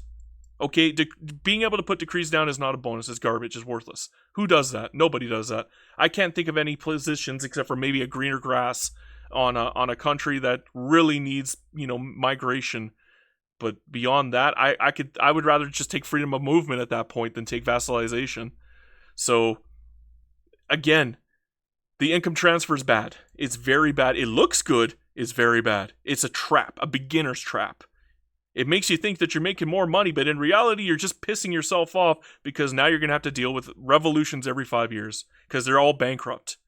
Don't do it. In fact, reduce the subject payments on all of your puppets. You'll still get some money from them, but then they're less likely to go bankrupt as a result of it, and then you don't have to deal with revolutions at the end game.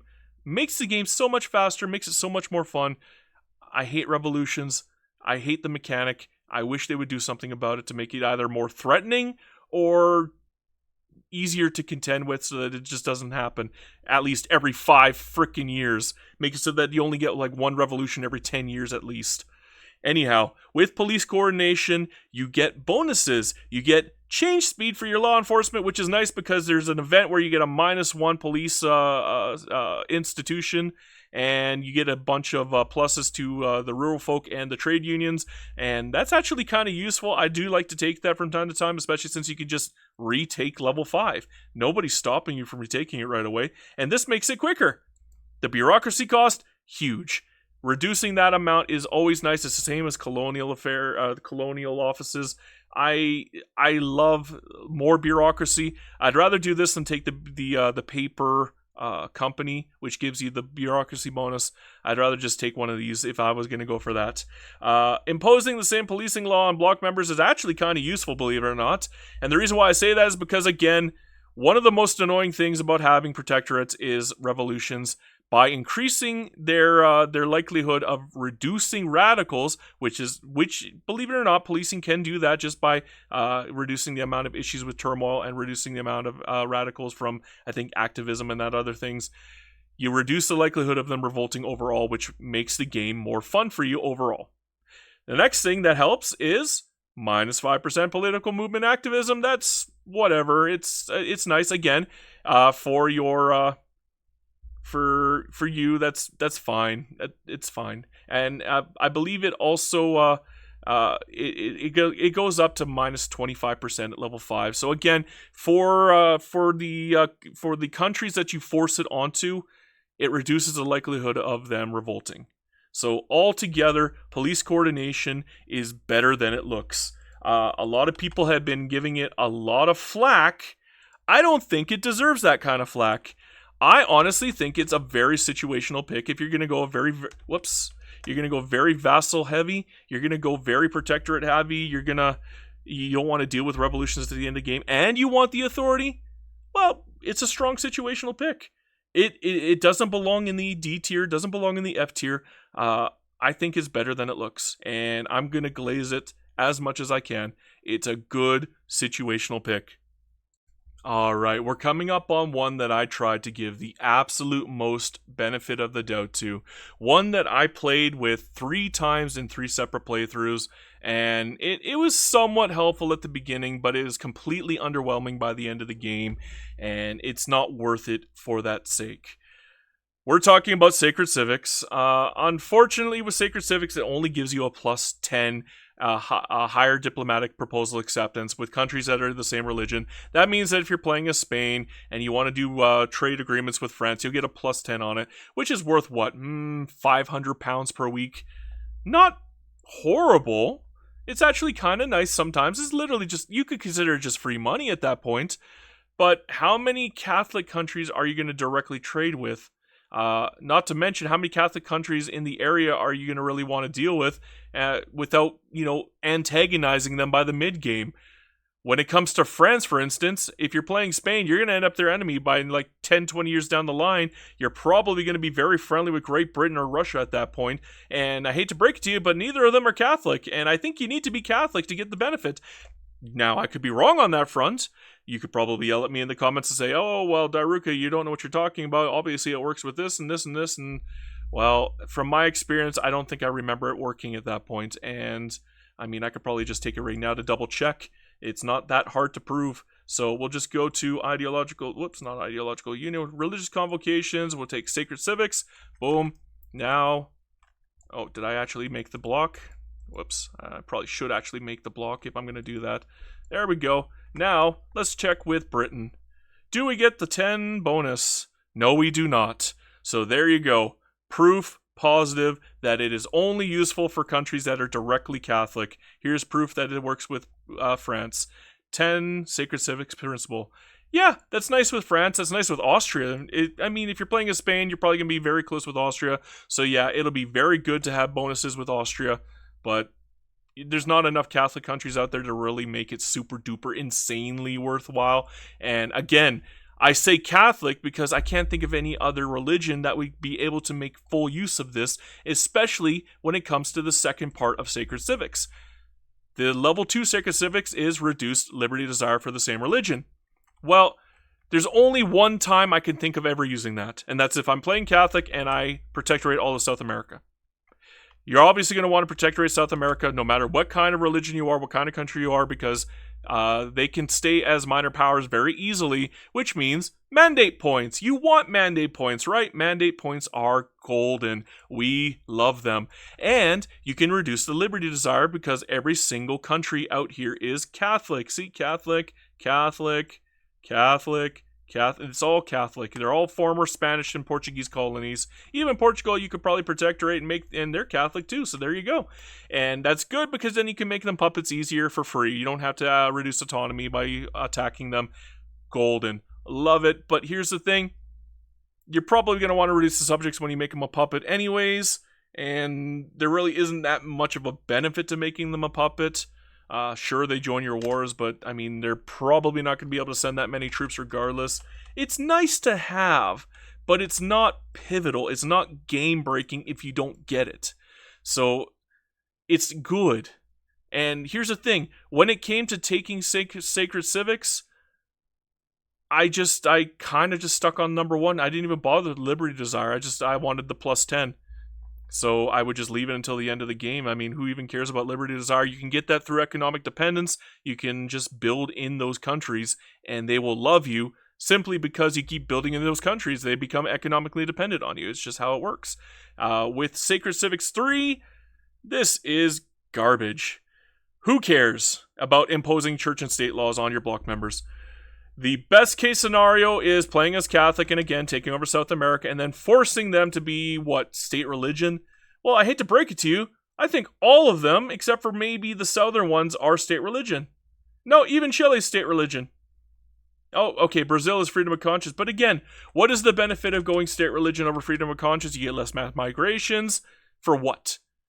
Plus 10% wages for the same religion? That's not always a benefit. Wages can hurt you if you're not careful. And who cares about their standard of living? Okay? I don't care about their standard of living. All it does is reduce their radicals by a marginal amount. There's better ways of reducing their radicals. I mean, police coordination is way better for that purpose. I tried to love Sacred Civics, and I just can't find anything about it that really just pops out at me and wows me. And as a result of that, I have absolutely no choice but to do this.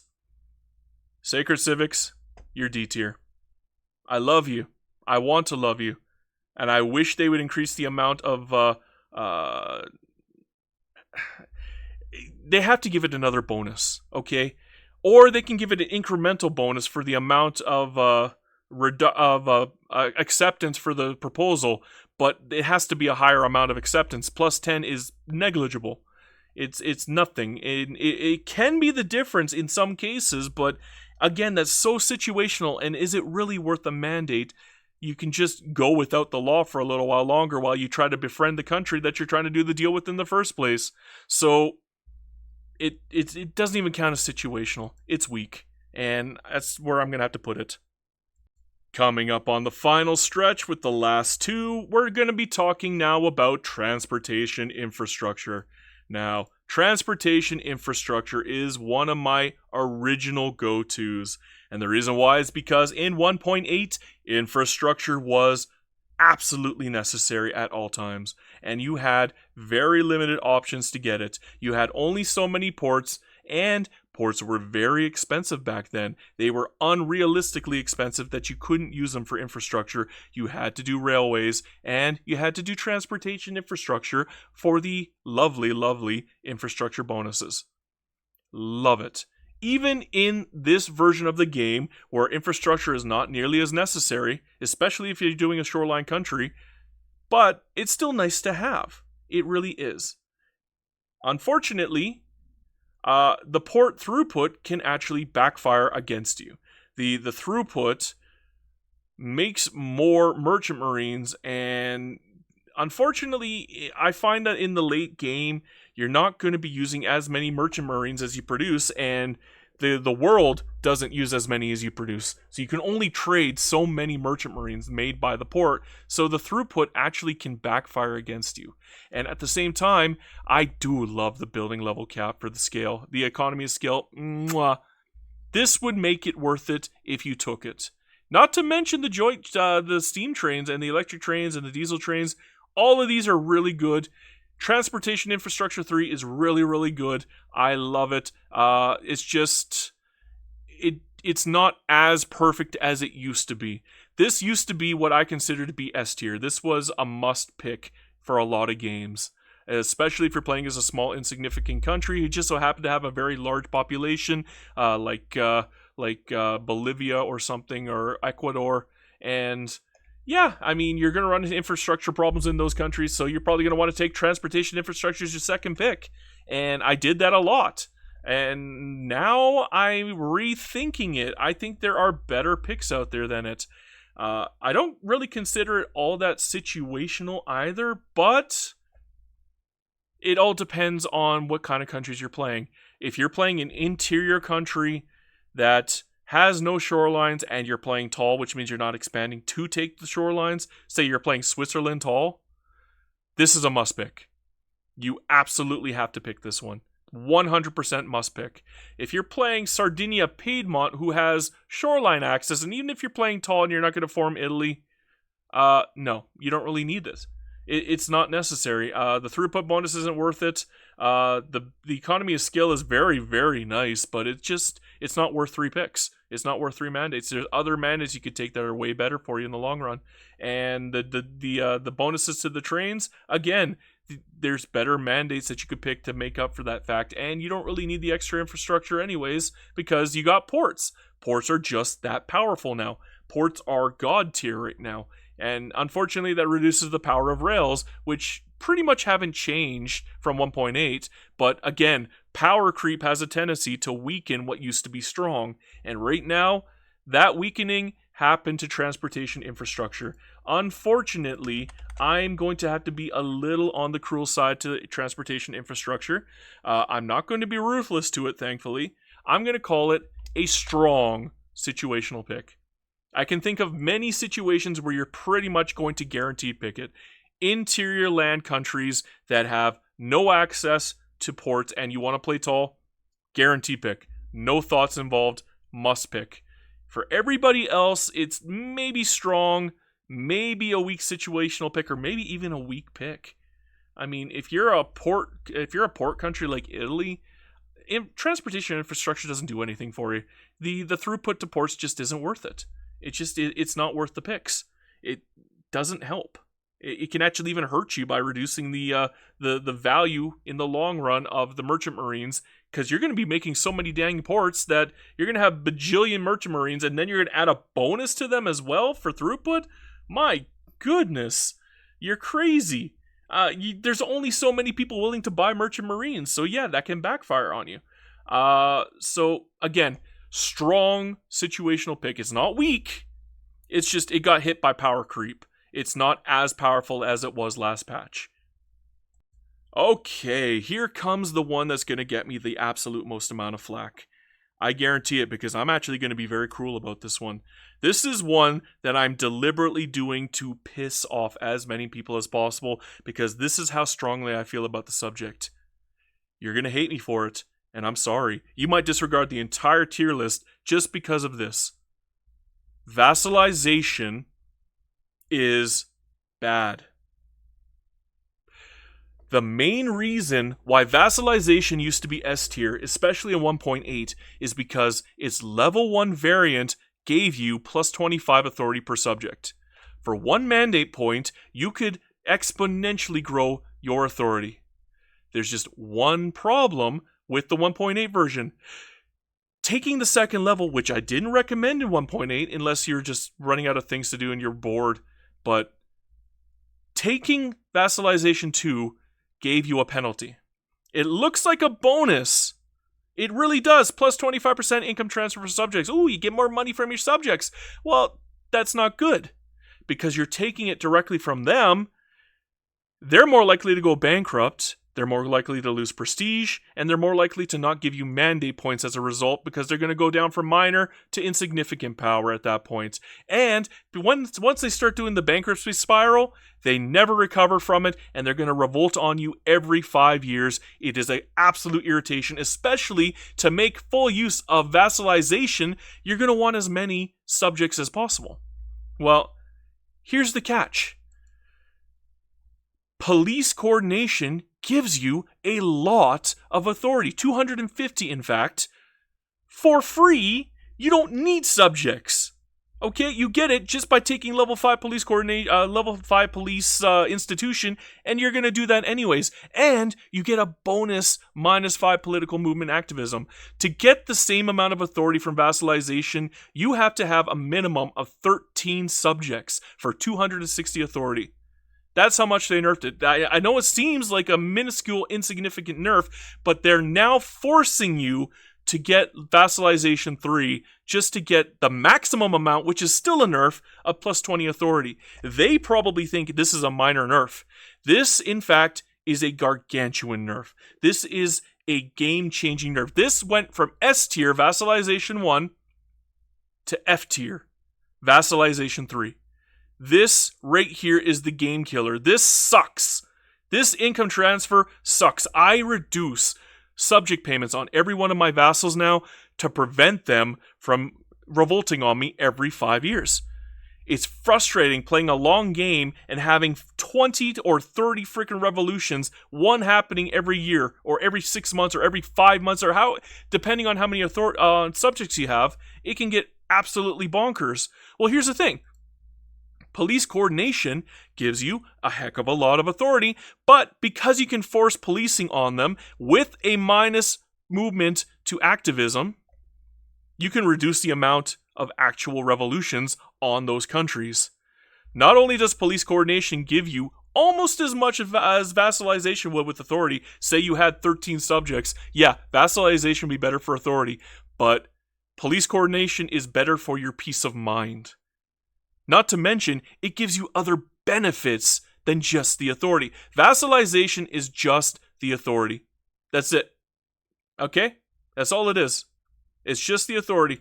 I mean, you don't really need vassalization to take people over because you can already do that with Sovereign Empire. I mean, you already get the benefit from the Liberty Desire and all that other stuff. I don't understand the appeal to vassalization anymore. It is a bit of a joke at this point. They broke it.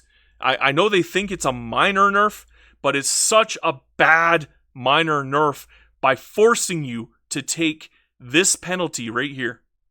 This is not a bonus. This is a beginner's trap. This is a penalty. If you're wondering why your subjects in every single game revolt against you and you have Vassalization 3, you're the cause. Because you're taking their money from them, you're taking their population from them, and not giving them anything back. They become weak, they become insignificant, they're no longer minor powers, which means you're not getting any mandate points from them. All you're getting from them is money, and they're not making a whole lot of money because you keep them weak. They can't grow because you keep them weak. This is bad.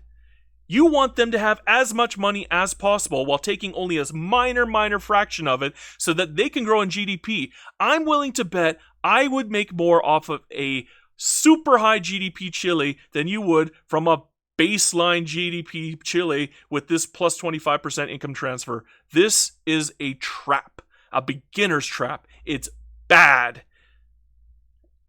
Police coordination is better.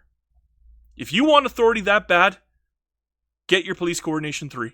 You have to spend 3 mandate points anyways to max out your vassalization authority. So here's the thing. If you're going to spend 3 mandate points, you're better off with police coordination. It's just better. I'm telling you now, police coordination is now the key to getting your authority. And unfortunately, here it comes. Here's where everybody's going to scream at me. Here's where I'm putting vassalization in its current state. They broke it. They broke it. They overtuned it to the point where it's worthless now. I don't think they understood what made Vassalization 1 so good. And by forcing you to take Vassalization 3, they broke it. Not only that, they nerfed the amount of authority that you get from it. So, no, I will never take Vassalization again. That is a never pick for me now. It's a penalty pick. It's a pick that hurts you rather than helps you. Again, if you're playing a vassal-heavy game and you're wondering why every year you have a revolution, it's because you took Vassalization 3. Or even Vassalization 2, sorry. Just Vassalization 2 is all it takes, because that's what it takes to get the plus 25% transfer. So, don't do it. Don't do it. Reduce the subject payments, and you'll reduce the stress in your life. You'll still get money from the pact, but here's the thing. It's not devastating for them at that point. They can grow very nicely. Make sure that they get some population too. My suggestion is if you're going to go for a very, very, very heavy vassal-heavy game, instead of going for vassalization, go for freedom of movement. You want your people, your vassals, to get more population too. Not just you. Yeah, they take probably a couple of your mass migrations away from you. It's not the end of the world. You want them to get some population because you're going to be taking their population away normally, just by the fact that you're their overlord and you're going to have a higher standard of living by baseline. But again, vassalization is no longer worth it. I give it the F tier, and I'm going to get screamed at for doing this. But I'm sorry. I don't think it's good anymore. Well, there you go, guys. That is the final tier list right then and there. I'm actually kind of happy with the visuals of the tier list, but I was very unhappy with the way that GIMP was functioning while I was making the tier list. I probably ran into a lot of technical difficulties, and I'm sorry, guys. I don't have the actual time to go back and reshoot or edit out those mistakes.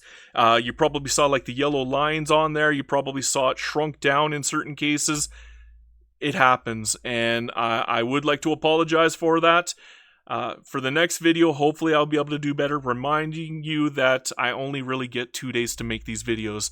I am a rapid-fire YouTuber. I'm a consistent content maker, and sometimes it backfires because I don't get the time that I truly need to do full research on a subject, so maybe I'm probably wrong. Okay, at this point, I could be completely wrong. Maybe I'm wrong about companies. Maybe companies really isn't that good, and I'm just glazing it because I had a good playthrough with it. Maybe Vassalization isn't as bad as I think it is, because I really hate Vassalization now. You probably could tell. You could probably tell by the way I talked about Vassalization. They gutted it, as far as I'm concerned, and I will never pick it again. But maybe you're gonna wait for a better YouTuber to come out with better information and maybe some spreadsheets to inform you that Vassalization is actually better than you thought, and it belongs in the A tier instead of the F tier. But for me personally, I don't think I'm ever picking Vassalization again. You can't force me to take that plus 25% transfer of wealth. It does hurt the smaller countries, and if you're wondering why every single time you take those countries and they end up insignificant, that's why. You puppeted them, and now they're paying a huge amount of money to you, and they can't afford to keep themselves afloat, so they go bankrupt, and that's it. They bankruptcy spiral, and they never recover. Vassalization 2 is the reason for that. It really is. It hurts. Any transfer of wealth is bad.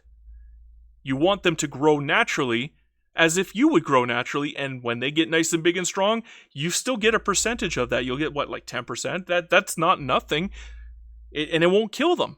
So, yeah, Vassalization, if it forces you to take level 3 just to get the same amount of authority you get from police coordination, why wouldn't you just go for police coordination? So, I'm done making that argument. You can hate me if you want. Yell at me in the comments as much as you want. These are just opinions, again, and I did not even have that much time to go over them. I probably did some cursory research. I wrote down a bunch of notes here to effectively talk about, and that's all I did. It's based off of my experience using these two. I pretty much used every single one of these except for defensive coordination and foreign investment because they didn't change. They're awful. They were awful in 1.8 and they didn't change for the 1.9. So what was the point of even picking them? Everything else kind of looked a little different and a little useful in the 1.9 patch. So I gave them all a try, and this is pretty much my findings. Colonial offices deserves God tier status. Companies deserve God tier status. Construction deserves S tier. It's not God tier, but I love it, and everybody else loves it too. Advanced research got nerfed. It deserves A tier status in my books. External trade is flipping fantastic now. I think it deserves to be boosted up for where it used to be. Like, it used to be like D tier to a lot of people. Now I think it's definitely A tier. Freedom of movement is always great. I love it. Aggressive coordination is really, really good, especially if you're hyper aggressive. It's probably the only one I would ever take if I was going to go for military treaty. Divine economics is fantastic. Militarized industry, I love the heck out of it. It's not as good nowadays because, I mean, obviously the support routes are not as necessary. The supply routes are not as necessary. You're going to have 1 billion ports in 1.9, so you're always going to have convoys, so it doesn't help as much. That's kind of why I think it got bumped down from A to B tier. Police coordination, I don't know why people crap on this one. This one is way better than people think. I don't know how people would put it in their F tier. This deserves better. This one right here is better than Vassalization, and I said it, and I'll say it again, and then I'll say it again, and again, and again, and again, and again. Transportation infrastructure got nerfed by power creep. It didn't get directly nerfed, it's just normal that power creep happens in these games, and transportation infrastructure is an unfortunate victim of that. I would have considered S tier or A tier, depending on what you're playing. Food standardization, mid. It's always been mid. It hasn't really changed. It's good in wombo combos, but it's mid. Internal trade got pretty badly hit by the power creep. Again, convoys are not nearly as powerful as they used to be. Infrastructure is not nearly as powerful as it used to be. Again, ports pretty much make this moot. So it's now a weak situational. Creative Legislature is, well, they got destroyed by power creep pretty badly. The existence of law commitments ruins that. Exploitation of members was never good, and I will never consider it good. I can't think of any uses for it. Sacred Civics was really awful before, and now it's just kind of bad. Like, before it would be in the F tier, now it's just bad. It's not awful, but it's just bad. You get the plus 10 for same religion proposals, but it's not really worth the picks anymore. Even now, I gave this a fair chance. I gave this the most options out of anybody else, and I just couldn't make it work. Maybe it's just me. Maybe I suck at the game, and you're better at this, and you know how to make the full use out of Sacred Civics. And if that's the case, more power to you. Defensive coordination, always been bad, still bad. I don't really need to do anything with this one. It just sucks. Foreign investment, always bad, always will be bad, still bad. They need to buff these two particularly because they're just bad. They're broken. They're so bad they're broken. They might as well not exist.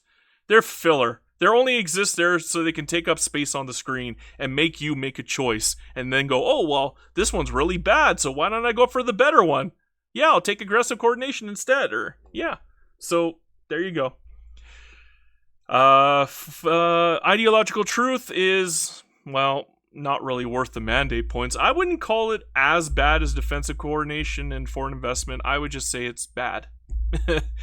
Market unification is only good if an AI takes it and you can take advantage of their market.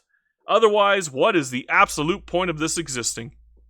And then the one that's going to get me screamed at the most. Vassalization. The fact that they force you to take Vassalization 3 and take the penalty of that plus 25% transfer of wealth, and then you're going to spend the rest of the game fighting frickin' revolutions in Bolivia and Ecuador and Chile and whoever else you happen to take as a subject. Yeah, it's just a miserable experience all around now. I'm not happy with this nerf. They really ruined it. Maybe if they could change the transfer of the wealth into an efficiency. So instead of increasing the amount of money that you take from them, instead what you do is you just make money out of nowhere and increase it on it. Or maybe that's what happens now, and I'm just completely wrong, and I don't know what I'm talking about, in which case you can disregard me and put Vassalization in A tier, because then it would belong in A tier, or even B tier with police coordination. But based off of what I've seen, based off of what I've known and my experience when taking it, it just seems to cause more problems than it's worth, and it's really not worth that much anymore, especially in comparison to what it used to be. Especially, plus 5 doesn't sound like much, but when you have 10 different vassals, that's 50 right there. That's huge. That's 50 authority. You want all the authority you can get. Even a change of 1, 2, or 3, or 4, or 5 is a big deal when it comes to the amount of authority. And they gutted it. I'm sorry. Again, if I'm wrong, let me know in the comments. Scream at me. I'll have to make corrections later. Maybe I'll put up an overlay or something on the video, or maybe I'll just redo the video if that's the case. I screwed up enough on this video already, so it wouldn't hurt for me to redo it, especially when it comes to the visuals. You should be able to see a full screen of this and no yellow lines from GIMP. But yeah, there you go, guys. That's the reasoning for my entire list. I hope you agree with it. I really doubt you will. But again, it's opinion. You can disregard me and wait for the next tier list to come out and then follow that one, and maybe it's better. Hopefully it's better. It probably is better. Or maybe we're doing consensus, and maybe we'll all agree that, Vassalization really does belong in F tier now. Maybe the plus 25% was always a negative, and we just never noticed it before, and that's why we hated having subjects for so long. It turns out that I don't get many revolutions anymore when I take police coordination. In fact, they rarely happen now. That's why police coordination has gotten boosted up so much in my view. So, there you go. I hope you at least enjoyed. I hope this was at least entertaining for you. Again, I typically do playthroughs. I typically do rants. I typically do guides. This is not my normal thing. This is kind of out of left field for me, so you're just going to have to bear with me here. Thank you for watching, and hail Hydra Cat.